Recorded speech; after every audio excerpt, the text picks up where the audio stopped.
Hi everyone, it's the Math Sorcerer here with Chegg. In this video, we're going to discuss curves defined by parametric equations. The example we're going to do is really useful because if you can do this problem, then it allows you to do several other similar problems. The question is to sketch the graph of the parametric equations, indicate the orientation, and write the Cartesian equation. And here we have the parametric equations, x equals 3 cosine theta, and y equals 5 sine theta. Let's start by writing the Cartesian equation. That basically means we have to do some math and eliminate the parameter, which is theta. So because we have trig functions, what you want to do is you want to solve for the trig functions. So for example, here we have x equals 3 cosine theta. If you divide both sides by 3, it's going to give you x over 3 equals cosine theta. Then do the same thing here, divide both sides by 5, and that's going to give you y over 5 equals sine theta. Whenever you have trigonometric equations as parametric equations, you always want to solve for the trig functions. It's a general rule. It will usually lead you down the right path. Now you want to use an identity. So if you think back to trig, the most basic identity is cosine squared plus sine squared is 1. So let's just write that down. So cosine squared theta plus sine squared theta is equal to 1. Beautiful. But cosine theta is x over 3, so this is really x over 3, parentheses squared, plus, and then sine theta is y over 5, so it's y over 5 squared, and that's equal to 1. Now we can square each piece. It's going to give us x squared over 9 plus y squared over 25, and that's equal to 1. So this is super useful. Now we have our Cartesian equation or rectangular equation, and this is a special equation. This is the equation of an ellipse. You know it's an ellipse because you have a plus sign here, and the numbers here on the bottom are different. Remember that in an ellipse, a is always the square root of the bigger number. So in this case, the bigger number is 25, so a is the square root of 25. That's equal to 5. Worth memorizing. Again, this is an ellipse. So in an ellipse, a is the square root of the bigger number. And then b is the square root of the other one. So the square root of 9, which is 3. Because the bigger number is under the y, the major axis is vertical. So major axis is vertical. So just worth memorizing, in an ellipse, a is the square root of the bigger number. In this case, because the bigger number is under the y, the major axis is vertical. If the bigger number was under the x, the major axis would be horizontal. Let's go ahead and graph it now using this information. So here's the y-axis, and here is the x-axis. This is x and y. And we are going to graph it using this. So the center here is 0, 0, right? There's nothing like x minus 2 or anything like that. Center is 0, 0. Most of the time in these problems, by the way, involving parametric equations, the center is usually 0, 0. So from the center, because the major axis is vertical, we are going to go up and down by 5. So I'm just going to put a 5 here, a dot, and a negative 5 here, and a dot.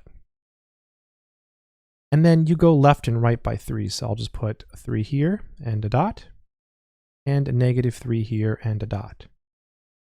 And then you just connect the dots the best you can. It doesn't have to be perfect.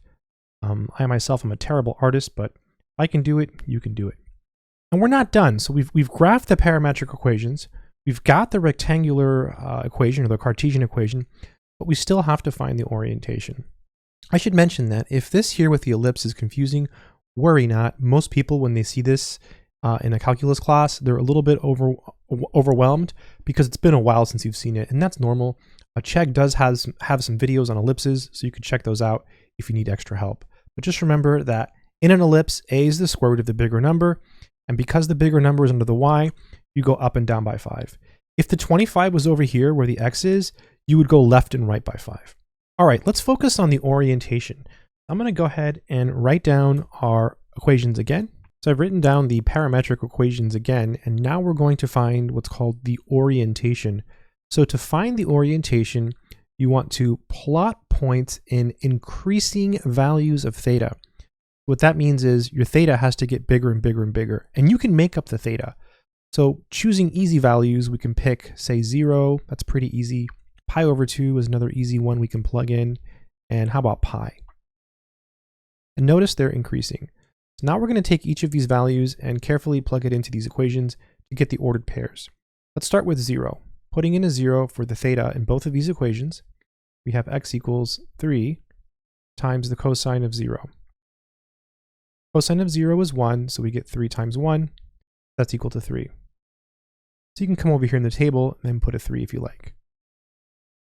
Y is equal to 5 times the sine of 0. Sine of 0 is 0, so this is 5 times 0. So we just get 0. So we put the 0 right there. And what I like to do is I like to come over here and then put a big blue dot and then indicate that this point corresponds to the value of theta equals 0. When theta is 0, what happens is the parametric equations give us this ordered pair, 3, 0. It's really cool. Do the same thing with pi over 2. X is equal to 3 times the cosine of pi over 2. The cosine of pi over 2 is 0, so this is 3 times 0, which is 0. And then y would be 5 times the sine of pi over 2. Sine of pi over 2 is 1, so this is 5 times 1. This is equal to 5. Go ahead and fill in the table again, 0 and 5. And I'll come over here and put a big blue dot at that ordered pair on the graph. And this ordered pair corresponds to the value of theta equals pi over 2. And lastly, we're going to go ahead and do pi. So x is equal to 3 cosine pi. Cosine of pi is -1, so this is 3 times -1. That's -3. And y equals 5 sine pi.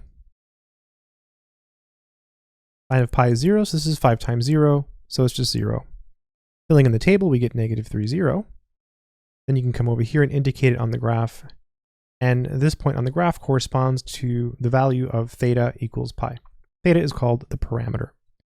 And so notice how they're traced out on the graph. So now what you do is you put little arrows in the direction they're traced, like this. These little blue arrows, that's the orientation. So that's enough. We're done. That's good.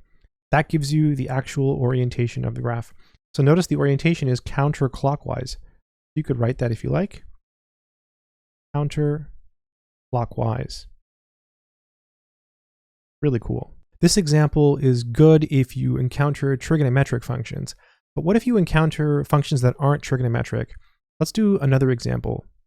In this last example, we have parametric equations that are not trig functions. We have x equals 1 minus 6t and y equals 2 plus t. We're being asked to simply eliminate the parameter. In other words, get rid of the t. Let's go ahead and work through it. In a problem like this, where you can actually solve for t, it's something you should try to do. We're going to take this second equation, y equals 2 plus t, and solve it for t. Pretty easy. All you do is subtract 2 from both sides like this. And so you get y minus 2 is equal to t. You can write that backwards. T is equal to y minus 2.